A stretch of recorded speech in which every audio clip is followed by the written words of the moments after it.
Bonjour à tous et bienvenue chez les experts. Pendant 1 heure, nous allons passer l'actualité de la semaine en revue. Alors on va parler évidemment de visa, on va parler de bourgmestre, on va parler de RER, entre autres. Et pour analyser et commenter tout cela, il y aura 2 invités politiques et 4 experts. Cette néo-bruxelloise, par exemple, qui dirige une rédaction de l'Est de Bruxelles, Bel RTL. Bienvenue, Barbara Mertens. Bonjour Jean-Jacques. Il est novice aux experts, dirige une rédaction toute proche, celle-là située à Tour et Taxi, celle de l'Echo, Johan Condetz. Bienvenue. Bonjour Jean-Jacques. Son bureau est dans le sud de Bruxelles, à l'ULB, où elle enseigne l'argumentation. Bonjour Emmanuel Damblon. Bonjour Jean-Jacques. Et elle chronique et elle blogue partout où elle passe. Bonjour Salma Awash. Bonjour Jean-Jacques. Alors c'est l'homme de ce début d'année, incontestablement. Et le dernier week-end, Trump a fait fort. La saga des visas des États-Unis, reportage à Brussels Airport avec Sabine Ringelen et Charles Carpro.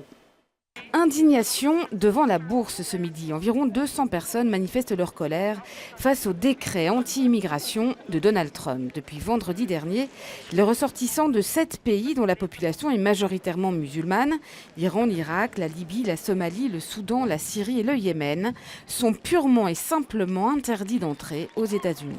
J'ai peur qu'en fait, ils m'interdisent de partir en Amérique parce que je porte le foulard ou parce que je suis marocaine. Ce qu'il fait est complètement antidémocratique et anticonstitutionnel. Il ne se comporte pas comme un Américain, franchement. Le fait qu'il ignore à ce point l'histoire la plus élémentaire, c'est effrayant. Il est en train de reproduire les erreurs commises dans les années 30. Je trouve que c'est un danger non seulement pour les États-Unis, pour les réfugiés, mais aussi pour le monde entier, en fait, pour les personnes qui justement prônent comme message de solidarité le vivre ensemble. Jusqu'ici, personne ne s'est vu refuser l'embarquement à Brussels Airport, selon la porte-parole de l'aéroport. Pourtant, les compagnies aériennes ont bien reçu des instructions les contraignant à appliquer le décret, nous explique l'une des opératrices du comptoir d'enregistrement du vol de 11h55 pour Washington. Mais aucun passager originaire d'un des 7 États visés ne s'est présenté au départ de Bruxelles. Dans le hall des départs, la mesure suscite l'indignation. Ridicule. Ridicule, il faut faire la part des choses et puis c'est tout. Voilà. Ça vous choque cette mesure ? Oui, ça me choque. Après, je pense qu'il y aura un contrôle constitutionnel qui va se faire un jour ou l'autre. Je pense pas que ça va durer. Vous pourriez boycotter les États-Unis, du coup, plus y aller par exemple ? Oui, certainement, très certainement, parce que je trouve ça inhumain. Ouais, peut-être pendant 4 ans, le temps que Trump termine son décret de président, quoi. Depuis vendredi dernier, des dizaines de personnes se sont vues interdire l'embarquement dans plusieurs aéroports, notamment à Paris. Alors Barbara Mertens, on en a beaucoup parlé le week-end dernier, mais il en reste encore des scories aujourd'hui de cette saga des visas, avec notamment des Belges qui ne peuvent plus aller aux États-Unis. Quelles sont vos remarques par rapport à tout cela ? Vous savez que vous vous adressez à un être malhonnête, Jean-Jacques, puisque les journalistes, selon la rhétorique de Donald Trump, sont parmi les êtres les plus malhonnêtes sur cette planète. Donc je ne sais pas si je suis compétente. Non, sans rire.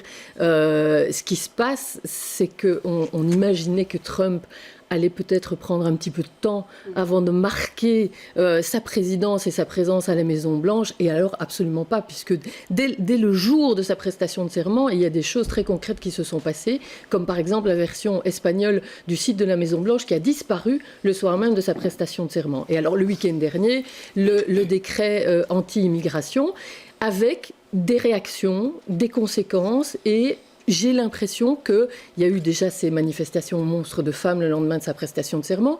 Le week-end du décret anti-immigration, des étudiants en droit, les universités elles-mêmes qui ont organisé des permanences dans les aéroports américains pour aider les voyageurs qui étaient bloqués, qui étaient coincés. Il y a eu une décision d'ailleurs de justice qui a été prise assez rapidement. Et la presse aussi, je reviens à l'entrée en matière, les journalistes. La presse américaine est en train de se remettre complètement en question, de revenir aux fondamentaux du travail des journalistes, c'est-à-dire de faire la vérité. Et j'espère, je ne sais pas ce qui va se passer évidemment, parce que comme Trump s'attaque de front aux médias américains, aux journalistes, et joue avec la vérité clairement, on l'a vu pour le comptage de la population qui était présente, les médias américains vont devoir jouer leur rôle, c'est-à-dire de rétablir la vérité, de faire du factuel, de l'analyse et de l'explication. Et moi je vois un sursaut, et j'espère que le 4e pouvoir va devenir un contre-pouvoir quelque part aux États-Unis. Alors, votre collègue du 4e pouvoir, Johan Condetz. Oui, voilà, j'ose espérer quand même qu'on ne va pas devoir revenir à des fondamentaux, mais qu'on les exerce toujours. En tout cas, je pense qu'on ne va pas changer d'un iota la manière dont on travaille, parce que on essaie quand même de travailler bien, que ce soit avec ou sans Trump, ça n'a rien à voir. Par contre, ce qui est intéressant, c'est la notion de contre-pouvoir. Et je pense que on pouvait espérer en tout cas que une fois au pouvoir, cet exercice du pouvoir allait au moins polir ou un peu modérer M. Trump. Il n'en est rien, on l'a très vite compris. Il est parti à 200 km/h. Alors justement, le contre-pouvoir va être intéressant, et moi j'élargirais à tous les contre-pouvoirs, parce que la presse en est un, on le mentionne généralement comme le quatrième pouvoir, mais je pense qu'il y a plein de contre-pouvoirs. Et ce qui va être intéressant à observer désormais, c'est comment finalement une démocratie moderne, comme nous la connaissons, va résister par rapport à, je dirais, ce qui touche un de ces pouvoirs, ici le pouvoir exécutif. Donc comment le pouvoir judiciaire, le pouvoir législatif et le pouvoir médiatique, mais aussi le pouvoir citoyen quelque part, parce qu'on l'a vu, la rue se lève aussi, vont pouvoir résister à ce problème qui se pose au niveau du problème exécutif. Emmanuel Damblon. Oui, puisqu'on parle de cette résistance et de la question de est-ce qu'on doit revenir aux fondamentaux ou est-ce qu'on est toujours en train de les pratiquer, je voudrais témoigner de ce qu'on voit sur le campus de nos universités. Et il y a véritablement un problème de fond, de formation à l'esprit critique, y compris chez nos futurs journalistes. Et donc là, je pense qu'il faut prendre ce problème très au sérieux, c'est-à-dire le fait de revenir à la vérité. Ça ne peut pas être qu'un slogan. Il y a beaucoup de choses à faire, et là nous avons une responsabilité, je pense, très importante. Une deuxième petite chose aussi à propos de Trump, c'est que je crois que il y avait quelque chose de tellement invraisemblable dans cette campagne qu'on a tous espéré qu'il fanfaronnait et qu'une fois élu, il allait un petit peu se calmer. Et comme beaucoup de gens concernent difficilement et qui ont quelque chose de monstrueux, pour utiliser un terme un peu fort, il tient ses promesses. Il tient ses promesses à la lettre, il réalise à la lettre ce qu'il a annoncé dans sa campagne, et ça dit quelque chose aussi de ce que nous pensons, de ceux que nous élisons et qui ne tiennent pas forcément toujours leurs promesses. Alors Salma Awash, tout le monde a l'air d'avoir le même avis sur Trump. Mais oui, mais en plus, j'avais exactement cette idée-là, en me disant on a tellement l'habitude que nos politiciens ne tiennent pas forcément les promesses électorales, qu'on se dit c'est trop gros, ça ne va pas passer, et puis c'était juste du bluff pour se faire élire. Mais en fait, pas du tout. Et ce qui me gêne un petit peu, après il est cohérent avec lui-même, c'est la façon avec laquelle il met ça en scène. En fait, j'ai l'impression qu'il amène des codes du showbiz avec une espèce où il se croit dans un Saturday Night Live, en mettant tout en scène très fort, très, très, très Trump en fait, quelque part, dans une fonction qui est censée être au-dessus de tout ça. C'est-à-dire que c'est quand même une fonction présidentielle, c'est une fonction noble qui a des valeurs qui sont très strictes, et il est en train de créer un précédent que je trouve inquiétant au-delà de tout ce qui a été dit jusqu'à présent. Eh bien, on va écouter nos invités politiques, voir ce qu'eux ont à dire à ce propos. Il s'agit de Mark Coles et de Christophe Magdalens.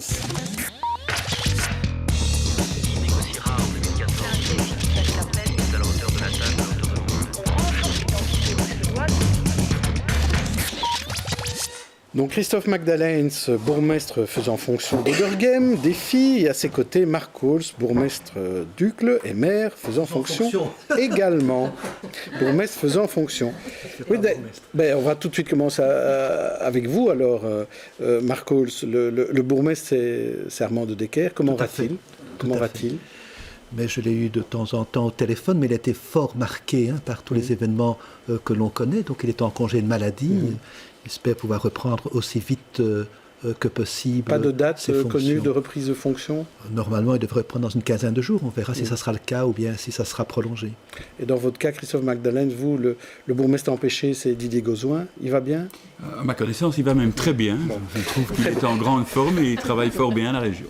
Bon, ça, on en reparlera certainement. Revenons sur ce problème de visa et tout ce qu'il y a après, puisqu'il y a pas mal de Belges qui se sont vus refuser l'entrée aux États-Unis, des champions de taekwondo, le fils d'une députée bruxelloise du VLD. Christophe Magdalens, comment vous réagissez quand vous voyez de telles informations? C'est choquant, c'est à l'emporte-pièce, ça n'a pas de nuance et donc par nature c'est disqualifié. Je veux dire, dans un débat aussi difficile, complexe que celui de la lutte contre le radicalisme, mais aussi pour des pays comme les nôtres qui vivent une grande diversité culturelle, ce type d'approche est vraiment inqualifiable et j'ai envie de dire insoutenable, parce que c'est l'amalgame qui est fait sur toute une population qui pour nous a une grande importance. On parle même parfois, certains parlent de boycotter carrément les États-Unis. Est-ce que vous pensez que ça c'est quelque chose qui peut se passer, Marc Coles? Non, ça je trouve que c'est ridicule. L'Amérique aujourd'hui n'est pas l'Afrique du Sud avant Mandela, donc ça ne nécessite pas qu'on mette sur pied des campagnes de boycott qui d'ailleurs ne pénaliseraient pas Donald Trump, mais pénaliserait la population américaine, voire notre population au niveau des échanges. Par contre, l'attitude du nouveau président américain est totalement inacceptable. Refuser des visas à des personnes qui avaient obtenu ceux-ci auprès des autorités américaines après de nombreux mois de démarches. Et il s'agit parfois de chrétiens de Syrie, de Yazidis d'Irak, dont on connaît combien ils ont souffert dans les conflits qui déchirent ces pays. C'est une chose profondément choquante. Alors, dans la commune à côté de chez vous, Christophe Magdalens, on a dit que peut-être l'ambassade des États-Unis allait venir à Boisfort, et finalement ça suscite plein de problèmes, et on a l'impression même que ça peut susciter des problèmes en disant non, pas le représentant de Trump qui serait juste à côté de chez moi. Moi, je suis quand même partisan de la liberté de circulation et d'installation, en ce y compris des représentations diplomatiques. Donc s'ils veulent venir à Auderghem, pas de problème. Mais s'ils veulent venir à Auderghem, ils sont les bienvenus. Après, ça s'organise, c'est quand même une certaine complexité, notamment en termes de sécurité. Et d'ailleurs, là où ils s'implanteraient, c'est à côté directement d'un quartier auderghemois. Donc c'est le côté aussi imbriqué des deux communes. Donc on se sent très concerné. Non, ils sont les bienvenus. On a besoin des États-Unis, ce sont des alliés au niveau de l'OTAN, et donc nous avons nécessairement besoin de relations aussi sereines que possible avec eux. Emmanuel, oui, Salma. Ça, c'est la question. C'est que je crois qu'on rentre tout doucement dans une zone d'instabilité au niveau international qui est de grande importance. Alors moi, j'ai envie de dire que Donald Trump, ça va être une petite parenthèse dans l'histoire des relations avec les États-Unis. Il faudrait éviter que cette petite parenthèse n'ait des conséquences pendant 20 ou 25 ans. Et donc ça, il faudra que nos diplomates et nos représentants à l'international fassent vraiment leur travail, et un travail de fourmi aussi, en arrière, excusez-moi l'expression, mais en arrière-boutique aussi, il faut aller au combat. Ça dépend aussi très fort des Européens. Les Européens doivent être unis. Si les Européens présentent un front désuni, Donald Trump risque effectivement d'en profiter. Alors, justement, en Belgique, on n'a pas l'impression que ce soit si uni dans la majorité fédérale, parce que la NVA a l'air vraiment de ne pas vouloir trop critiquer Trump, et dit même il faut se calmer, on doit faire des études d'abord avant de donner son avis sur Trump. Est-ce que ça, c'est pas un risque de scission au sein de la majorité fédérale, Marc Coles ? Certainement pas. Maintenant, la NVA est un parti nationaliste, donc ce n'est quand même pas tellement surprenant qu'ils tiennent ce discours-là, mais au niveau du gouvernement fédéral et des ministres fédéraux, je pense qu'il n'y a évidemment aucune volonté de remettre en cause l'alliance avec les États-Unis, qui doit être maintenue, y compris pour notre sécurité. Mais c'est un couple, et dans un couple, chacun doit pouvoir s'affirmer. Et je crois qu'une des manières de s'affirmer, le seul point peut-être où Donald Trump a raison, c'est quand il dit que les Européens doivent faire plus d'efforts pour leur défense. D'ailleurs, Barack Obama disait déjà la même chose. Bien, nous devons effectivement nous affirmer et nous faire respecter dans notre partenariat transatlantique. Emmanuel Damblon. Oui, je voulais juste ajouter un petit élément sur l'impression que j'ai, c'est qu'il y a une cacophonie générale dans les réactions à ce qu'il fait, qui est sans doute liée à une forme de chaos qu'il nous met sous les yeux. Et je crois qu'il ne faut pas minimiser l'effet de sidération qu'il a, que ce soit pour certains malheureusement une sidération positive, pour d'autres dont nous sommes nombreux une sidération négative, mais ne pas minimiser le fait que si ça part dans tous les sens, les réactions, c'est aussi qu'on est complètement démunis. On ne sait pas trop comment réagir, ni ce qui va se passer réellement. Barbara Mertens. Christophe Magdalens, vous parliez de l'OTAN, mais si Trump, qui a déjà évoqué l'idée, quitte l'OTAN, là, on va devoir redessiner complètement les relations Europe-États-Unis. Et ce ne sera pas juste la parenthèse de 4 ans de la présidence de Trump. Bon, c'est effectivement rebattre les cartes, ce qui n'est pas inintéressant pour l'Europe, c'est aussi une opportunité de construire la défense, la politique de défense et de sécurité à partir de l'Europe à ce moment-là, avec les valeurs qui sont les nôtres. Et si effectivement il y a des divergences de vues avec les États-Unis, nous resterons néanmoins des alliés et des partenaires commerciaux, je pense, importants, mais il n'est pas inintéressant de reconstruire alors un vrai projet européen de défense avec les valeurs qui sont les nôtres, et notamment en matière de maintien de la paix à travers le monde. Trump pour que ça bouge à l'Europe. Alors, je n'irai pas jusque-là. On va revenir à Bruxelles, à la Belgique, mais à Bruxelles aussi. En matière de transparence et de gouvernance, les projets continuent de pleuvoir sur le bureau du Parlement bruxellois, mais aussi dans tous les bureaux de parti. Alors, on en a profité à BX1 pour vérifier que nos règles sont bien meilleures que les règles françaises.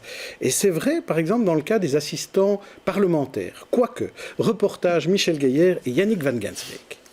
C'est l'envers du décor politique. Derrière les débats parfois enflammés de commission ou de plénière, chaque parlementaire dispose d'un équivalent temps plein, un travailleur de l'ombre chargé de préparer les dossiers.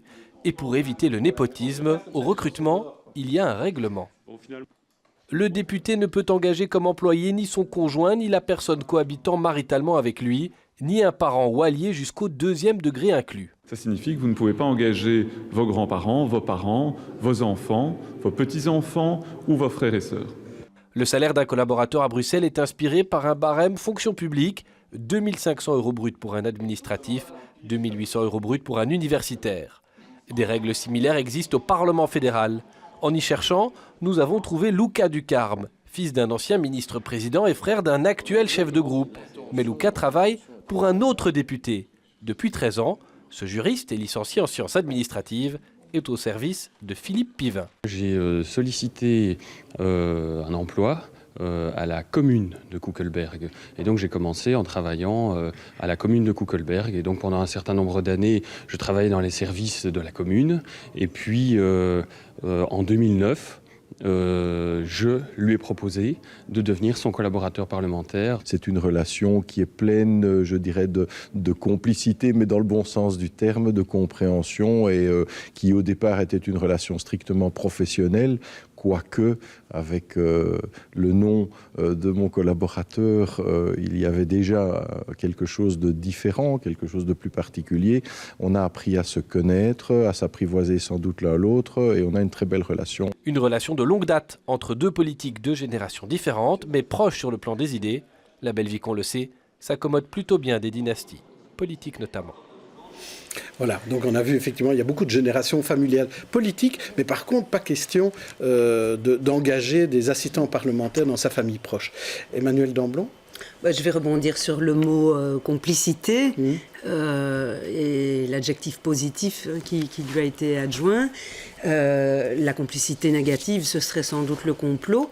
Ce qui me frappe dans toute cette histoire, c'est que le complot, c'est le miroir inversé de la transparence, qui est notre grande valeur démocratique à laquelle il faut tenir, je crois. Mais ça me permet de rebondir sur les valeurs. Je pense que la transparence est une chose, mais si elle ne fait que nous permettre de voir où sont les affaires, et on ne fait plus que ça, et donc c'est très très déprimant, on perd de vue certaines autres valeurs essentielles de la démocratie, à commencer par le fait d'avoir une vision du monde, à côté de la vision de Trump qui nous fait horreur.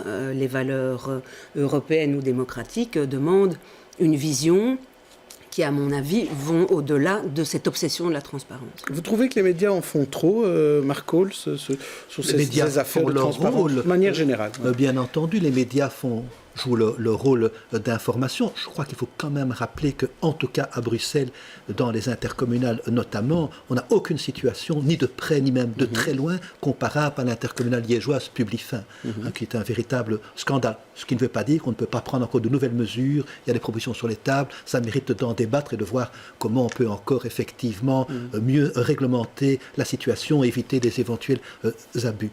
Mais les valeurs, c'est effectivement essentiel en politique. Et je crois qu'on n'en parle pas assez des projets et des réalisations aussi des responsables politiques, et que finalement, le petit bout de la lorgnette, l'un ou l'autre scandale qui peuvent malheureusement arriver, finalement cache un petit peu tout ce travail de fond et qu'on passe à côté des débats essentiels qui est quelle vision avons-nous pour notre société et pour son futur. C'est vrai, mais là finalement Emmanuel Damblon était plutôt gentil avec vous en disant tout ça. Maintenant on va passer au reste. Oui. Sur la transparence par exemple, Christophe Magdalène. Est-ce qu'il y a parfois, rien qu'en prenant vos deux cas à vous deux, vous êtes deux bourgmestres faisant fonction, et est-ce que c'est compréhensible de la part des gens, par exemple de la commune d'Auderghem, de savoir qui est le bourgmestre, qui est le patron à Auderghem? Est-ce que c'est Didier Gauzoin, mais qui n'est plus dans le collège, ou est-ce que c'est le bourgmestre faisant fonction? Sur Auderghem, le patron du collège et la majorité aujourd'hui, c'est Christophe Magdalène. En la matière, on a toujours été extrêmement clair. Alors, il est évident que Didier Gauzoin a été élu bourgmestre en 2012 et qu'il reste un politique d'expérience qui est présent au conseil communal et avec lequel on a très régulièrement des discussions sur les affaires communales et sur le projet que l'on veut réaliser. Mais est-ce qu'il faudrait que, quand on devient ministre, on démissionne par exemple de son job de bourgmestre? Est-ce que quand on a le choix comme ça entre deux boulots d'exécutif, est-ce qu'il ne faut pas, et ce n'est pas spécialement le cas de M. Gauzoin qui est en cause ici, de manière générale? Moi je trouve que ce n'est pas une mesure qui serait choquante, que du contraire. Je crois que Didier Gauzoin est actif au niveau de la région, il resterait conseiller communal à Auderghem, et je suppose qu'il se représenterait à peu de choses près dans les mêmes conditions aux élections suivantes. Donc ce sont des mesures qui ne sont pas du tout à exclure. Je crois que les dégâts sont considérables auprès de la population. Et j'ai le sentiment que les politiques le sous-estiment quand j'entends un petit peu les propositions qui sont sur la table et finalement, globalement, la direction que nous prenons et qui est nébuleuse. On ne voit pas vers quoi on va. Ça n'est pas clair. Et aujourd'hui, les dégâts sont considérables et je crois que la disqualification, c'est un terme que j'ai déjà utilisé, mais la disqualification du politique, la crédibilité du politique est en question. C'est-à-dire que demain, qui va prendre des responsabilités? On ne veut pas de clone de Trump en Europe, on ne veut pas de Marine Le Pen ou de ce genre de politique-là. Et Marc Holz, de votre côté, je partage tout à fait l'avis de mon collègue. Les scandales sont malheureusement ont des conséquences catastrophiques, donnent une image détestable du monde politique et c'est extrêmement regrettable parce que la politique c'est quelque chose de noble, c'est se mettre au service du citoyen. En ce qui concerne la question du cumul des fonctions, moi j'ai toujours été un adversaire, des ministres empêchés. Des bourgmestres empêchés. Des bourgmestres ou des échevins empêchés. Effectivement, dans d'autres pays, on fait le choix et on démissionne de ses fonctions de bourgmestre ou d'échevin lorsqu'on devient ministre. C'est beaucoup plus clair. Moi, je ne remplace que pendant quelques jours ou quelques semaines mon bourgmestre qui est en congé de maladie, dont ma situation est totalement différente de celle de M. Magdalène. Mais quelque part, le bourgmestre faisant fonction, il n'est pas le vrai bourgmestre, le chef de la majorité, et c'est normal, c'est le bourgmestre en titre. C'est lui qui peut prendre les décisions, donner les orientations à long terme. C'est le cas Uccle, en tout cas. Oui, mais ça serait beaucoup plus clair, on ne va pas personnaliser Uccle ou Auderghem, ce serait beaucoup plus clair si quand quelqu'un devient ministre, eh bien il est remplacé par quelqu'un d'autre, mais remplacé avec un nouveau bourgmestre, parce qu'il y a aussi les échevins empêchés, c'est la même chose, où des gens sont sur des sièges éjectables, ne savent jamais pour combien de temps ils exercent une fonction, tout ça n'est pas sain. Yann Condet? Oui, juste sur le fond, parce qu'on parlait en filigrane finalement du dossier Fillon. Exact. Mais je l'avais compris. Mais on parlait aussi évidemment en filigrane de l'affaire Publifin, je pense. Enfin bon, il y avait beaucoup de choses. Et simplement sur le rôle des médias, parce que j'entends beaucoup dire aujourd'hui, du côté de Publifin par exemple, on détruit Liège. Du côté de M. Fillon, à qui profite le crime? On est occupé à tracer un vrai boulevard à Mme Le Pen. Tout ça est très bien. Et tout ça n'est peut-être pas faux. Mais ce qui est intéressant peut-être à retenir, et je crois que c'est vraiment important de le souligner ici, c'est que, comme l'a dit M. Coles, les médias jouent finalement leur rôle. Alors il est vrai qu'on peut se glisser derrière les arguments des partisans de M. Fillon qui disent « Regardez, ça sert évidemment Mme Le Pen, ou ça sert M. Hamon, ou ça sert M. Macron ». Évidemment, le crime profite toujours à quelqu'un. Oui, et évidemment que les médias... Pardon, mais je prends l'expression, le crime profite toujours à quelqu'un. Et évidemment que les médias font des enquêtes dans certains cas et sont parfois informés par des gentils informateurs qui ont tout intérêt à les informer. C'est quelque chose de tout à fait naturel qui existe. Mais ce que je veux rappeler ici, c'est que n'oublions pas que derrière Publifin, derrière M. Fillon, alors M. Fillon, on verra ce que la justice va dire, mais il y a des faits. Et c'est ces faits-là que nous, on transmet, que nous, on révèle dans certains cas. Et je pense que ça, c'est important. C'est de se rappeler toujours qu'il ne faut pas tirer sur le messager, mais qu'il faut se rappeler qu'il y a des faits derrière. Salma Awash. Alors en lisant la presse justement, il y a des choses qui m'ont... Il y a un fil rouge que j'ai retrouvé, c'est l'idée de professionnaliser en fait quelque part, et donc d'avoir toutes ces mesures pour que ce soit un peu plus encadré. Et donc on a envie de dire quoi? Avant c'était pas un vrai métier en fait, parce que c'est l'idée qu'on en a, parce que si on cumule autant de jobs en même temps, c'est qu'il y en a... ou il y en a un qu'on ne fait pas complètement, ou c'est qu'on délègue quelque part. Donc l'idée de voter pour quelqu'un et d'avoir quelqu'un d'autre à la place, est-ce que c'est normal aussi? Et est-ce que le fait d'avoir autant de fonctions les unes à côté des autres, est-ce que c'est le fait de dire on n'a pas tellement professionnalisé, on n'a pas tellement encadré ces fonctions-là? Est-ce qu'on ne devrait pas effectivement systématiquement choisir une fonction maîtresse et puis avoir des petites choses à côté qui effectivement sont normales parce qu'on a des lobbies, des centres d'intérêt? Mais est-ce que c'est pas ça qu'on est en train de remettre en question? Est-ce que c'est pas ça aussi que les citoyens se posent comme question? Oui, Marc Holtz, oui. Y compris, je l'ai vu dans la presse au niveau du ministre-président qui évoque la suppression du cumul de mandats de députés et de bourgmestres d'échevins. Clairement, effectivement, il faut pouvoir choisir de faire l'un ou de faire l'autre. Mais il y a aussi parfois des mandats liés. C'est vrai que si vous êtes mandataire communal, pas choquant que vous soyez responsable dans une intercommunale, par exemple, ou dans un SAVL communal. Ce qu'il faut, c'est la transparence, notamment sur les rémunérations.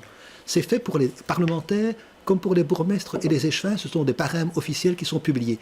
Ça n'est pas toujours très transparent pour d'autres rémunérations. Ça devrait l'être. Ça devrait l'être. Nous sommes obligés en tant que mandataires de renseigner la Cour des comptes. Ça se trouve sur Internet, les mandats que nous avons. Il est simplement mis rémunérés ou non rémunérés. Je n'ai pas de problème qu'on publie mes rémunérations que j'ai en tout cas en tant que mandataire public. À ce moment-là, chacun pourra se rendre compte qu'il n'y a pas... Dans votre cas, justement, Marc Holtz, vous êtes donc premier échevin et vous êtes présent dans une série d'associations aussi et des mandats dérivés. Vous avez un métier à côté ou...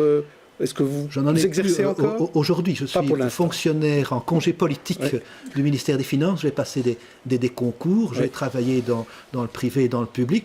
Mais c'est vrai que je travaille entre 12 et 15 heures. C'est ça, donc vous n'avez pas le temps de faire autre chose. De toute façon.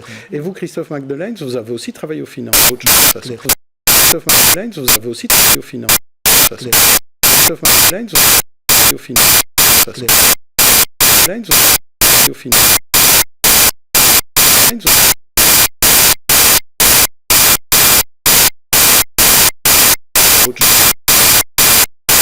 Aussi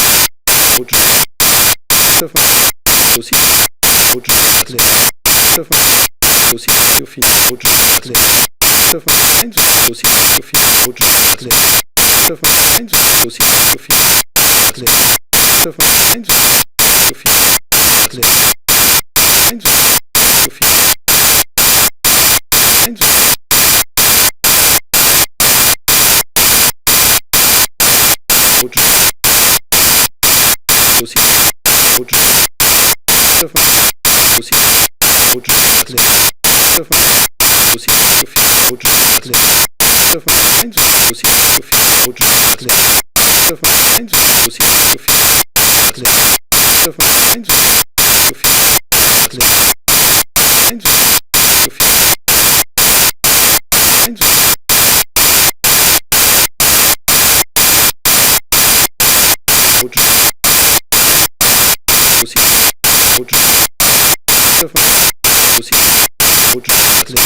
Angel.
aussi